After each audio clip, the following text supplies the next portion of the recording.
afternoon, ladies and gentlemen. Welcome to this session.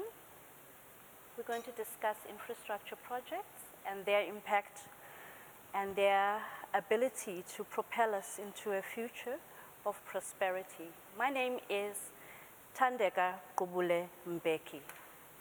I have the honor of working for the South African Broadcasting Corporation as its economics editor. I often say that we carry one of the most noble and compelling mandates on the continent: to educate, to entertain, to inform, and to play a role in democracy and in development. We will be televising the session live as the SABC, as Africa's largest broadcaster, to 50 different African countries. Welcome. I will now introduce our guests and my esteemed panel. Your Excellency, President Mnangagwa of Zimbabwe, welcome to our country. You're a lawyer. Yes, I am. You're former Minister of Justice, former Minister of Defense, former Minister of Rural and Housing and Social Amenities. Correct. You're also former Minister of Finance. Yes. You're well equipped to speak to this topic. We are also joined by one of Africa's most influential women. You come from Cairo. You're in the Cape now. Exactly. You arrived at a time when we are mourning the death of a woman in this country, hence the demonstrations outside the World Economic Forum venue. Her name is Zinene Mkhwetyana. We honor her today. Your background is in electrical engineering, and you have worked for the United Nations, the African Development Bank, and so on and so forth. Thank you for joining us. Thank you for inviting me. All the way from Europe, Daniela Stoffel Delprete is a representative of the Swiss government and is State Secretary for International Finance. We will be discussing PPPs. Thanks for joining us. Geoffrey, CEO of Agile, a very fashionable name at the moment. Came and flew in from the Middle East. Thanks for joining us. Madame Wong is from Singapore.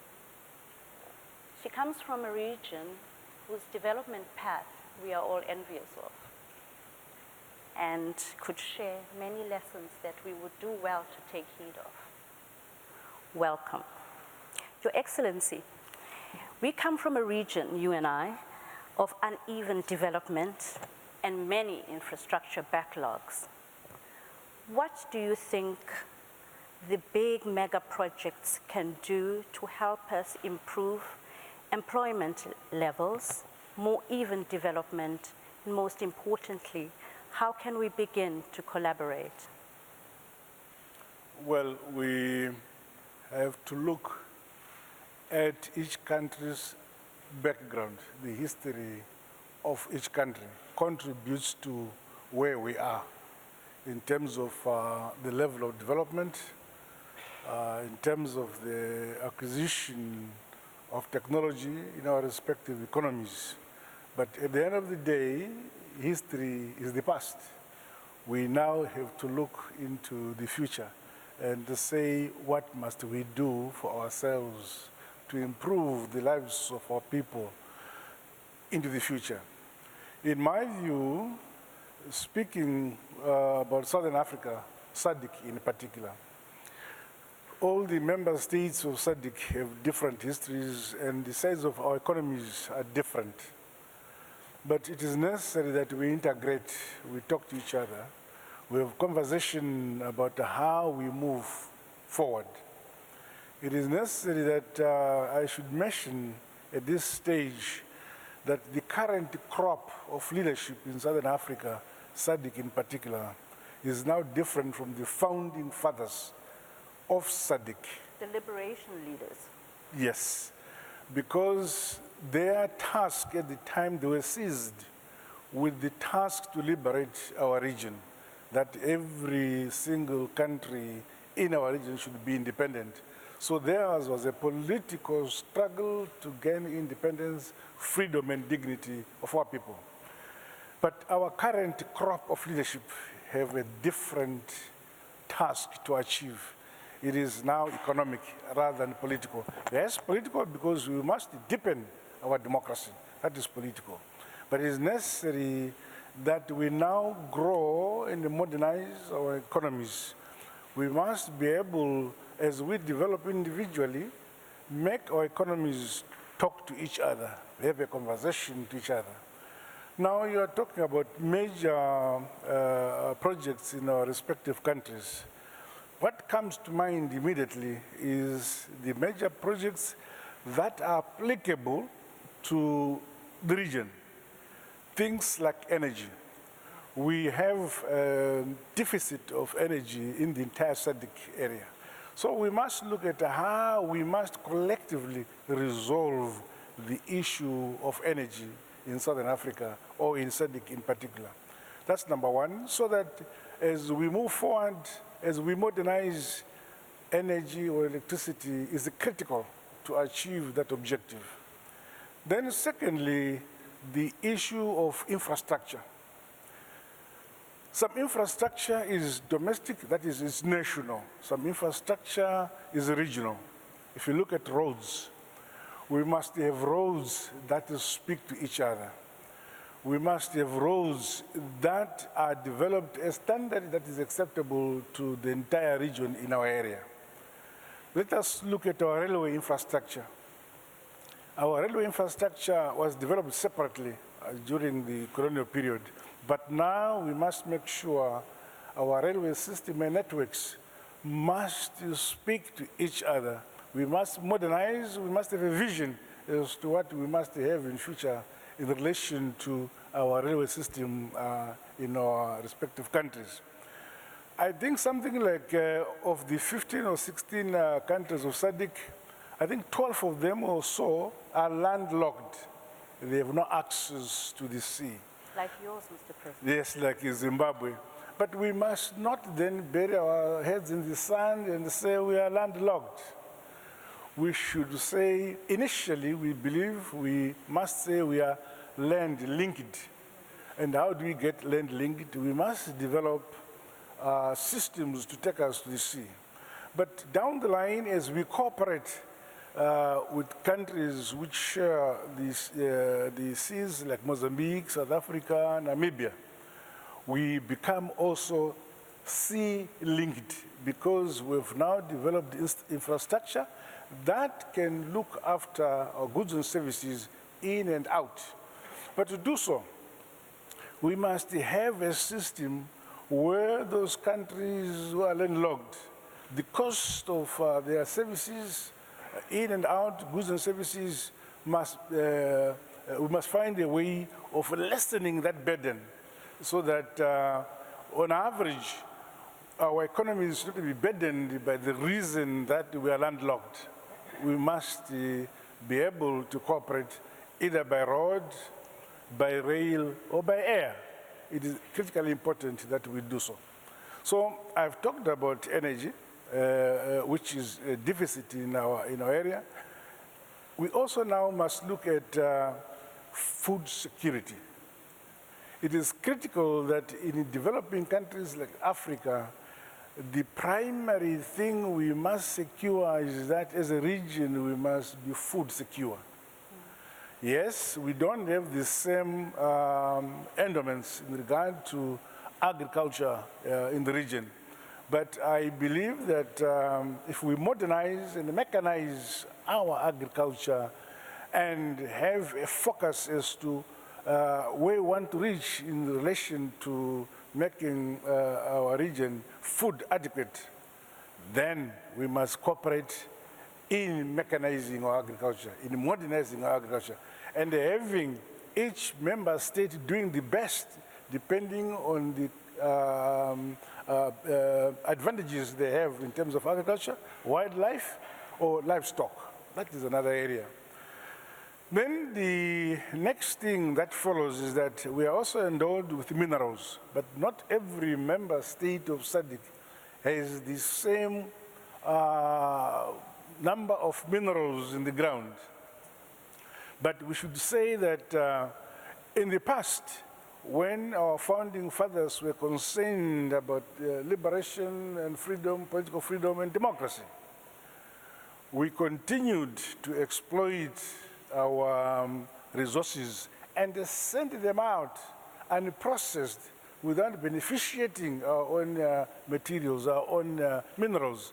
But now, under the current leadership, we are agreed that it is necessary that we look at having technology brought into the region to beneficiate our minerals together. At the end of the day, in the past, even the minerals, we had no capacity to be effective in the global market. It is also necessary now that as we develop, as Africa joins the global market, we also in our region must make sure we don't limit ourselves to the level of production, primary production. We must move forward to agro-processing and the beneficiation of our minerals in the country and then participate directly into global markets. This is what I believe we should do in our region. So our task with the current leadership is that we must continuously interrogate what we must do. In my view, we bring in the type of education that must now be in our region. In the past, we were taken to school 50 years ago, 60 years ago, in order to be able to be clerks or nurses. But we are not given education to be innovative for our own needs, to address the challenges which we face and by ourselves develop technologies to attend to the particular challenges which we face as a region. So again, we are now talking to our higher institutions of learning to change the curriculums so that they address and they speak to the type of product we must produce in our institutions in order to develop ourselves. Yes, it is necessary. We cannot invent the wheel, but it is necessary that as we look for technology from outside, we must have it adapted to our own conditions and also improve on it to adapt to our own conditions. I believe I've talked too much. No, Mr. President, you don't talk too much. Madam Commissioner, the AU has a number of mega projects. Have these translated into increases in GDP in the various areas? What has been the impact of these projects? Thank you very much, and thank you for having me on this panel. But let me start on maybe talk about what's happening on the continent and how do we perceive these mega projects. Our aim at the African Union is to create one continent that is peaceful, prosperous, and competing at the global level, as His Excellency, Mr. President, just said. Now, to do that, and maybe I will focus on infrastructure because this is what I know best, or at least I'm trying to know. Now, infrastructure, why it's important?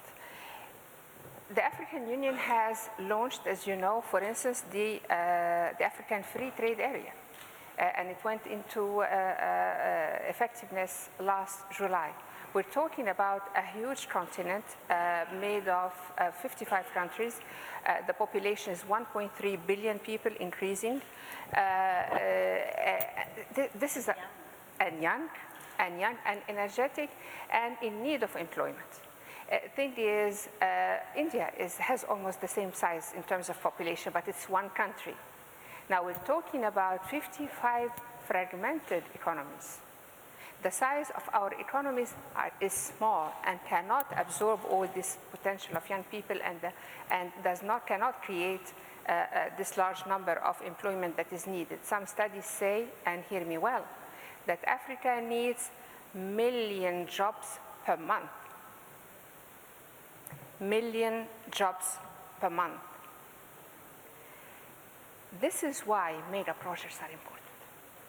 We need to make sure that whatever we're going to do, we need this huge space, and that's why we created the African Free Trade Area. We need to trade among each other, but trade in what?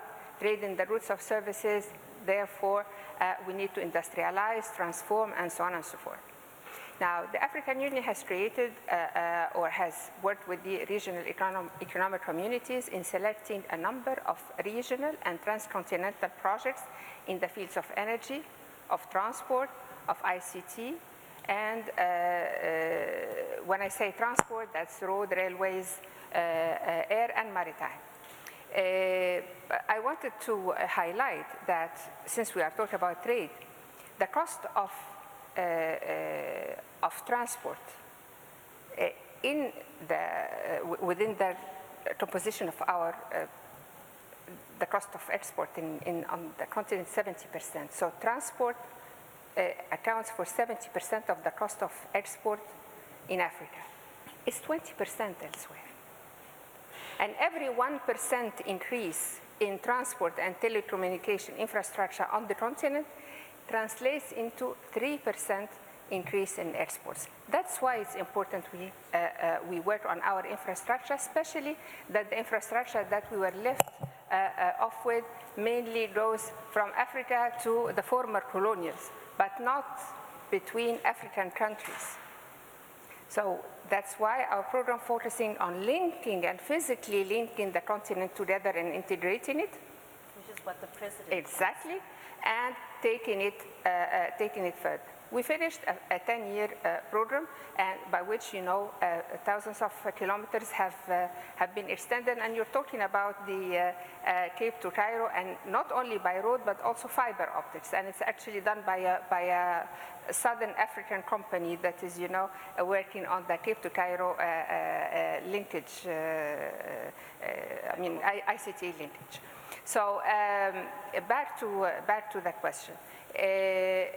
We will see the impact in terms of GDP, and we are already seeing, you know, an improved GDP on the continent. Many of our economies, we have at least. In West Africa. Actually, even in West Africa, we have 5 or 6 countries now that account among the fastest growing economies in the world. By all accounts, and despite all the challenges we're having on the continent, as a continent, we're still having positive growth rates, and this has been sustained for almost 20 years now. And resilience, not only the growth rate, but the resilience, despite the global shocks that the continent has been witnessing, we have overcome these shocks, and we still continue to have these positive GDPs. However, the challenge is the large number of jobs that are needed on the continent, and the cost of infrastructure is big, is huge. We're talking about the financial needs between 100 and 130 billion by some estimates, and we can only provide a third, maximum half of that as governments with all the competing demands our governments are having. And in addition to all of this, we are also facing a huge challenge of climate. And many of our infrastructure gets wiped away at the next storm, and we've seen this happening, especially in this part of the world, I mean in Southern Africa, and the shocks due to climate are happening in a much more vicious way and more frequently than before. And Africa, which is the less guilty when it comes to climate change, is paying the heaviest price. Madame Stoffel Delprete, Deloitte estimates that over the next 10 years, the Africa infrastructure backlog will need to be funded by the tune of about 93 billion per annum. Talk to us about funding. Thank you very much. Yes, indeed. I come from a landlocked country as well. We know a thing or two about needing infrastructure to have access to markets and to have a growth perspective. But I also come from a country where we currently live with negative interest rates. If you as a company take out money from a bank, they pay you to take their money. On the other hand, if you as an individual want to save your money and bring it to the bank, you have to pay the bank to take the money. So the huge amounts you just cited that are needed in infrastructure, not just on this continent, but globally to also achieve the development goals that we have all set for ourselves. We need to find a solution, not just to the financing, but we also need to find a solution to having the huge amounts of money that are available to bring them to the projects that need that financing. And we, as a financial market that is one of the largest in the world, and Switzerland is known for having the largest cross-border wealth management sector within its borders, we are very interested in exactly addressing the interface between the money that is there and the need that is so apparent all over the world. And we try to do this I would say at least in two paths that overlap. One is we want to look at the interface and bring our expertise to the table in helping assess risks, credit risks, debt sustainability, for example. Our huge insurance industry has a great part to play in that role. But we're also looking at questions of transparency and, of course, integrity of financial markets. They all need to play a role, and they all need to be brought together by the partners in a bankable project. And we're very much interested in finding maybe prototypes and working also with regional development banks in finding exactly the right recipe of all the needs, as also Mr. President addressed them, to have money flow from where it is to where it is needed, also to the benefit of those who then invest. And I would say the second aspect that we're looking at is the huge chances and the opportunities that are opened, especially in the West already, by the new digital technologies. Switzerland has a regulatory framework that already addresses the challenges of the blockchain technology, and we see how market infrastructure, financial market infrastructures, trading platforms, investment opportunities, advising of customers with regards to investments is already done on platforms, on systems that are easy to handle, that are very accessible, that offer a great degree of transparency and stability and security, and we would already want to bring that dimension also into the mix of helping such projects come to fruition. Listening to you, one gets the sense of an exciting future for infrastructure, because traditionally on our continent, infrastructure spending has been funded off the balance sheet of our states. And this is set to change now that there are new technologies and new opportunities for cooperation across continents. And that's one of the beauties of this panel, is that it's a multi-continental exercise. Jeff White, what is your contribution to this? So I think, as a private sector investor, and Agility is one of the world's largest logistics companies operating globally. And from an Africa perspective, I think we are hugely bullish on the African opportunity. A lot of our traditional markets we're seeing are slowing down, are stagnating. We think Africa is the place to be investing and putting real capital into providing infrastructure solutions. Now, as a private company, we can't do full infrastructure packages and sort everything. So we're investing in what we see is fundamentally infrastructure aligned with the growth opportunity. So we're building across the continent a network of international standard warehouse parks. Now, on the face of it, that doesn't seem particularly exciting, but the reality is the capability, the warehousing and buildings that are fundamental building blocks to economic growth and prosperity. So we use our warehouses, we invest, we put the capital in, we buy 500,000 square meters. That's about 100 football pitches, to put it into perspective, on the edge of all the major cities in Africa. We build the infrastructure and we invest in it, so it creates a platform that enables trade. And we see it, and I think it aligns with everything everybody said, we see it as a way that manufacturers are able to have an ease of doing business and manufacture locally to meet demand. It's a logistics platform that will support regional trade and the growth with the Africa Continental Free Trade Agreement, the growth of a market that's 1.3 billion, 2 billion people by the time it's actually up and operational. We think that e-commerce is going to be huge in Africa. So although building warehousing doesn't seem hugely important, the reality is it enables SMEs to grow and develop. An SME can come to us, and we've got examples in our current portfolio where they couldn't raise the money to build premises to expand their operations and meet international standards. For us, they can come in under our SME program, sign a lease, pay a deposit, and get the keys and move in Monday. Likewise, when I look at our 65,000 global customers that we do integrated logistics for, they all want to go to Africa. They all understand the opportunity. They just find it really difficult to execute.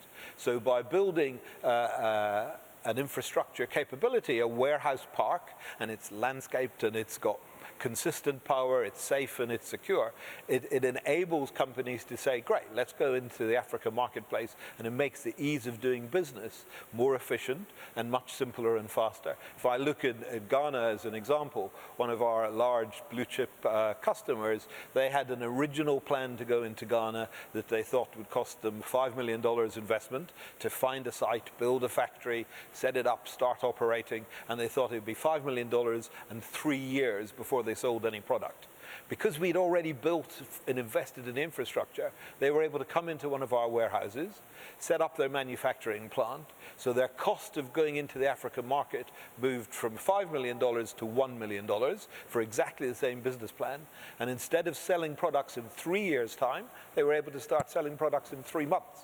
So that's a real enabler, and going back to your point, that's a platform that can create jobs for local companies, can create jobs for multinationals coming into the continent. And I think, although we're doing it in a very niche sector, which is in relation to warehousing, the opportunity is as infrastructure gets better, you can trade regionally, you can manufacture and move goods. Instead of just selling in Abidjan in Cote d'Ivoire, you're able to sell across the whole of West Africa. And that's what's going to really stimulate the economic growth. Well, thanks for that very granular view from the ground. Wong, you come from a country that moved from being a third world country to a first world country at dizzying speed. And your infrastructure is breathtaking and enviable. What lessons would you like to share? Oh, thank you very much. It's a pleasure and a privilege to be part of this panel. And thank you for your kind words.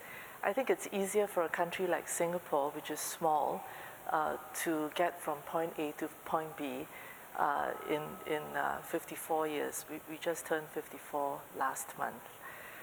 A little bit about myself and the organization I represent.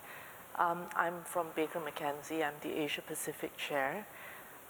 We are a global law firm, and we believe in following our clients.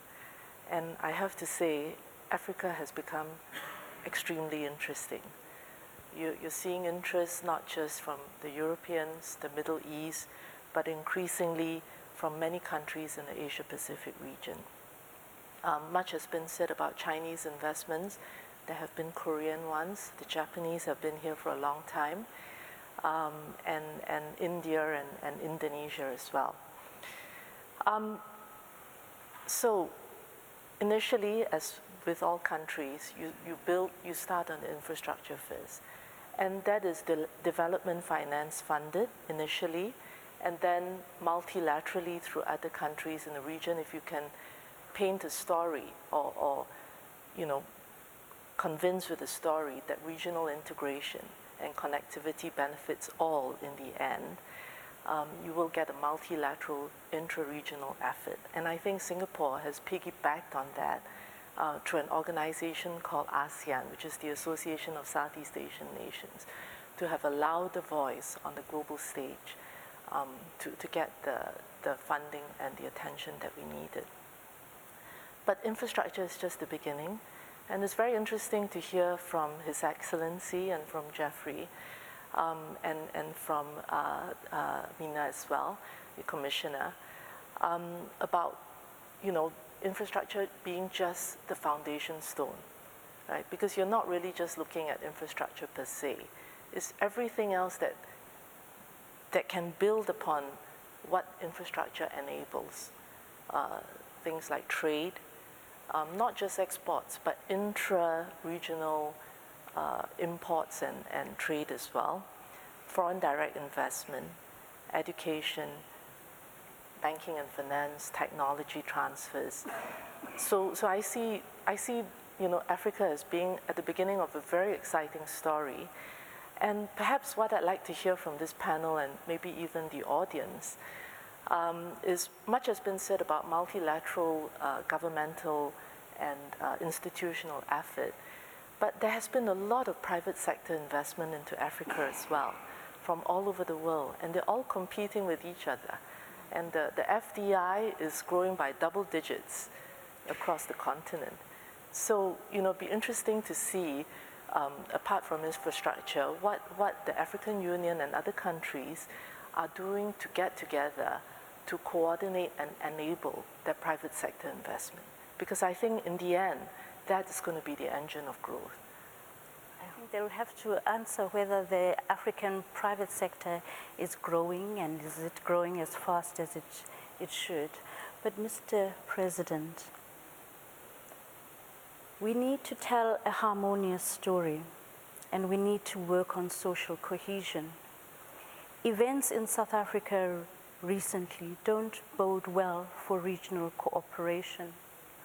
What can we do to enhance social cohesion and unity in our region?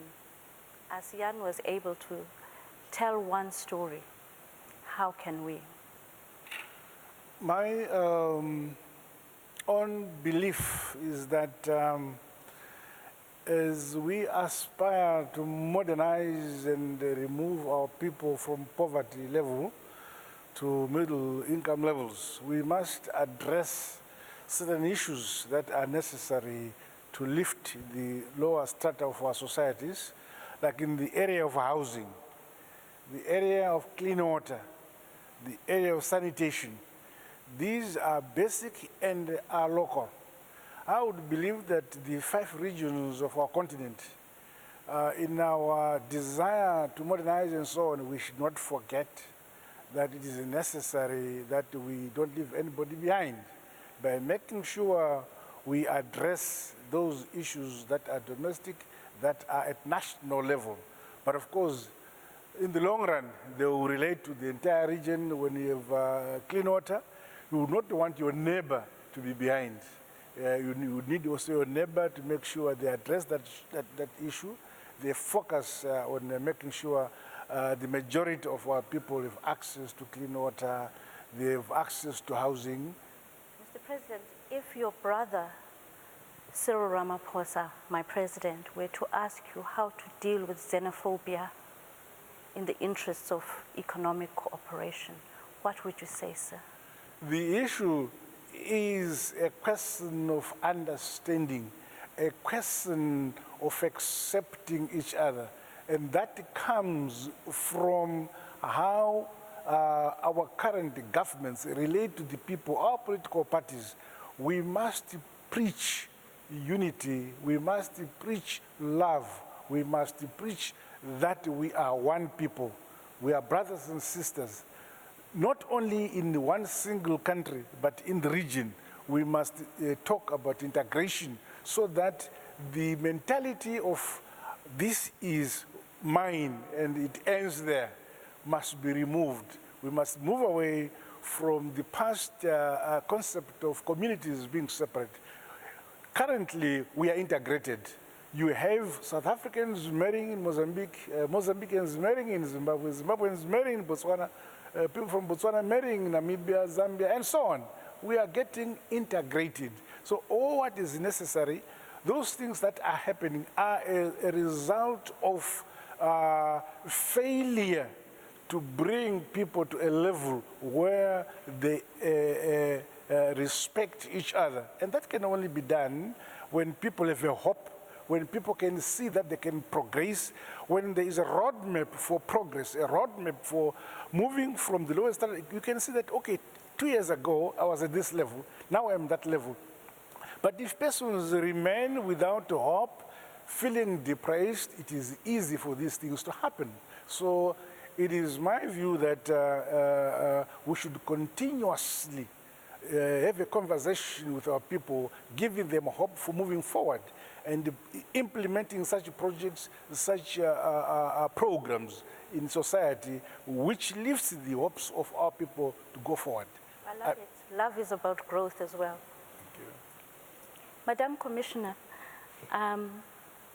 is Africa's private sector growing, and is it as buoyant and ready for the challenges of cooperating with the governments of this continent and other private sectors in the challenge of addressing our infrastructure backlogs?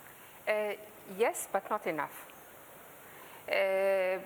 You will go across the continent, all of our countries, without exception, are conducting some form of reform in order to improve the investment climate, without exception. But a lot still needs to be done. And as I always say, I mean, I just mentioned the number of $130 billion needed for infrastructure alone. And of course, that's beyond any government to carry. So unless all stakeholders are partnering with the governments, we will not be able to address the challenge. The private sector increasingly in our countries is perceived as a viable partner. But as I said, it's not enough. We need to continue to improve in terms of ease of business, creating economies of scale to provide, you know, an attractive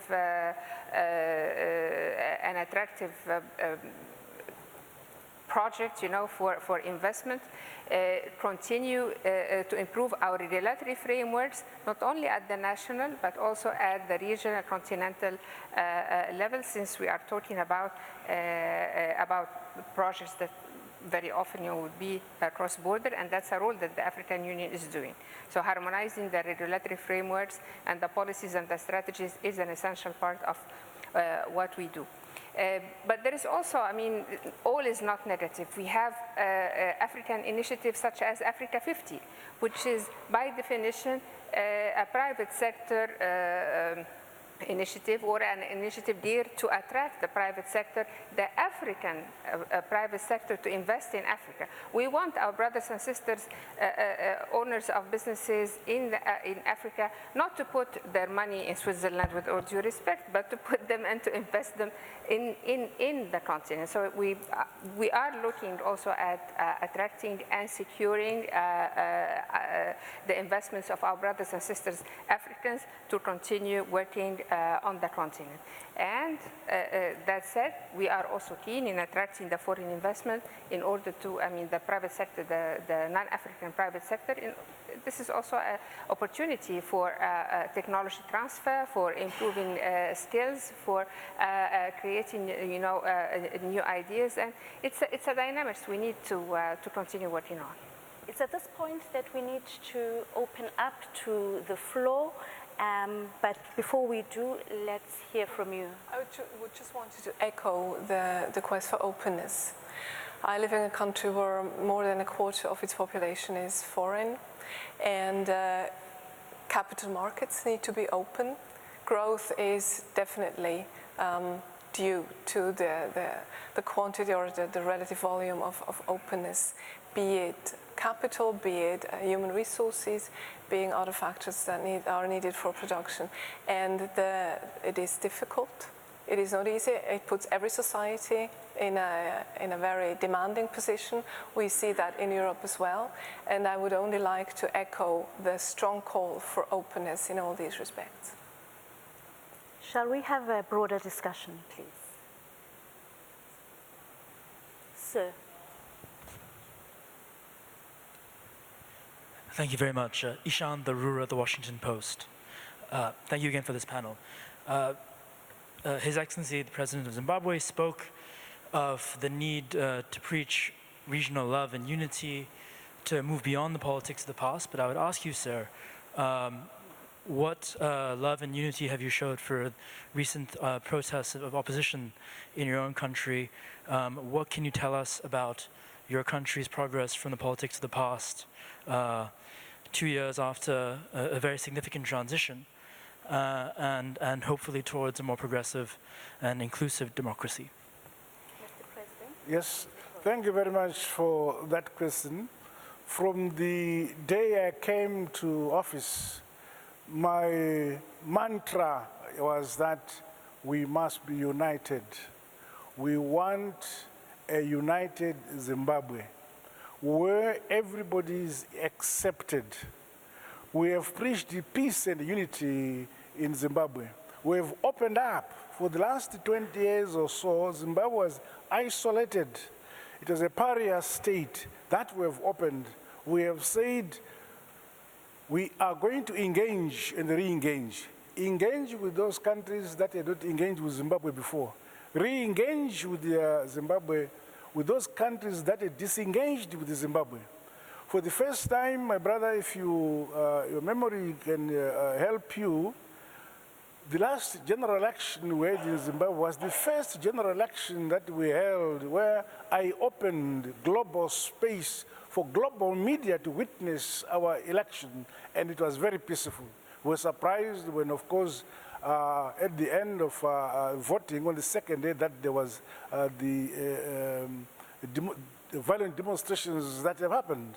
We are against that. And I believe that as we go forward, for instance, during the campaign period, I proposed that all the 55 political parties participating in our general election should sign commitment to peaceful elections, and we did so, and it happened.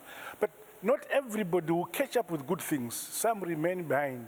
But we will do our best, my brother, that we should continue to preach peace and ask everybody that only when we are stable and we are working together in unity can we prosper. And we will be respected by the international community if we show that we are democratic. We give democratic space to everybody. In terms of constitution, we have one of the constitutions, I think, in our region, which is very, very democratic, and we respect it.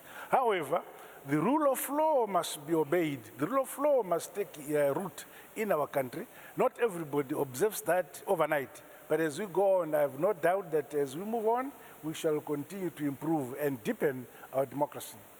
Thank you, sir. I saw a hand on this side.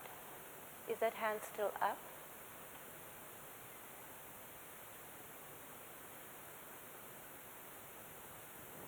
Yes, sir. News, just in terms of interregional progress, how are you aligning with NEPAD, African Union? How's the coordination working? Who is the director there? I think to the Commissioner. The NEPAD is part of the African Union. So the African Union is the Commission. The African Union Commission is the body, the political body, and in charge of policies and strategies. And our executing arm is NEPAD, which is now turned into AUDA, or African Development Agency. So we are one. And as such, we develop together, and the next meeting is going to be in November, by the way. We developed together this transcontinental regional infrastructure project, as I said, that has transport, energy, ICT, and tourism, by the way. And we get agreement over these, and this has been a bottom-up approach. So every region, every community, regional economic community, south, east, north, they come up with the list of projects, the priority projects. So, and we come together in November we consolidate all these lists and we agree on the priority for the priority projects for the next 10 years. And we take this in January to the Heads of State Summit to endorse it, and we go for it in terms of resources mobilization and working together. But that's only the physical part of it. Remember, the soft infrastructure is still a very big, important element, which is the harmonization part, which is how to work together, the improvement of the regulatory framework, and so on and so forth. And I still insist on the improvement of the investment climate. At the end of the day, be it public money or private money, you want to make sure that it's well spent and that it has, the returns we aspire. Would anybody else like to make use of the 1 or 2 minutes remaining for this discussion? Yes, sir.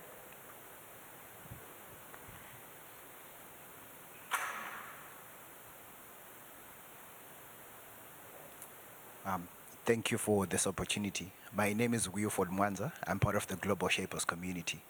And my question is directed to Ms. Stoffel Delprete. And the African youth are considered a critical stakeholder in these conversations. Statistics say that about 75% of the population in Africa are youth below the age of 35. So this would mean that this would be an integral part where young people should play an active role. So which areas, or maybe how can young people be involved more in this conversation, specifically in what you said in bridging the gap between linking the capital, excess capital that is looking for places to be invested together with the areas where they can be invested in? How can youth be more involved, and what advice can you give to them? Thank you very much for this question. I think I already touched upon a part of the answer I'm going to give you. It's your generation that are the tech savvy. You are the ones who have to carry the continent into the next revolution, the digital revolution. And you are our counterparts if we talk about blockchain technology and how we could use it for international money transfers, for remittances, for creating a stable coin or helping to create a stable coin that may help in stabilizing the system. So while having discussions here also in Cape Town, it occurred to me, and we discussed infrastructure, while you mentioned the IT side of it all. We are talking about roads and how to transport goods. This is an important aspect, but the next aspect of it all will be how Africa will be integrated in the global developments around the digitalization. And here you are definitely the most important counterpart for us as the young generation. So by the way, in Switzerland, we are all ancient in that regard, so we need to talk to you. May I just add something, please, regarding you? Second. I did mention that when we talk about mega projects, they are great providers of jobs and they help create jobs for youth. But I do not wish for this to be understood that this is the only way youth is going to be involved in any project, mega project or otherwise. Remember, our youth are also providing us, through the tech solutions that were just mentioned, with innovative ways of doing business, of doing these projects. And we have across the continent a wonderful number of initiatives that were initiated, thought of by youth that provided us with ways of doing things that were not imaginable before. Think of the energy to pay as you go, for instance. Think of mobile money, which is about financial inclusion across the continent. This has been, ideas that, yes, you're right, people of my generation did not think of, because we continue to think in a much more conventional manner. But you are very much involved. You're doing a lot already, and this should not by any means be overlooked. I'm thinking of the South African invention, Please Call Me, by a young man called Nkosana Mokate. Mr. President, Your Excellency, thank you very much. Thank you. Shukran. Thank you. Siyabonga. And as we say in this part of the world, Enkosi kakhulu.